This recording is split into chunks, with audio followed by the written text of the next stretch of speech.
Наурыз мейрамына жиналған нөмірі 9 мектептің 11 сынып оқушылары ақ дастарханды молынан жайып, әз наурыз мейрамын ерекше қарсы алуға кіріскені бірден ақ байқалады. Бүгінгі Самарқанның көк тасы жібіген күні, ұлыстың ұлы күні наурыз құтты болсын. Барша қазақ елін, барша халықты көктемнің керемет мерекесімен құттықтаймын. Мына біздің білім ордамыздың болашағы әрқашанда жарқын болсын деп тілеймін. Ұлыстың ұлы күні барша қазақ елі амандықта, тыныштықта өмір сүрсін деймін. Мерекелік көңіл күйдің көркін мектеп оқушылары арнайы әзірлеген театрландырылған көрініспен аша түсті. Сондай-ақ оқушылар үшін наурыз мейрамына қатысты сұрақ-жауап, түрлі қызықты ойындар ұйымдастырылып, тұсаукесер салтынан шағын көрініс көрсетілді.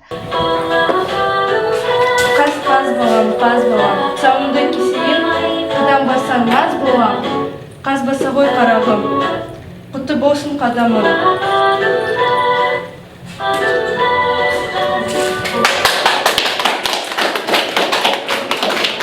Шара соңында оқушылар мерекеге орай жайылған ақ дастархан басына жайғасып, наурыз көжеден дәм татты.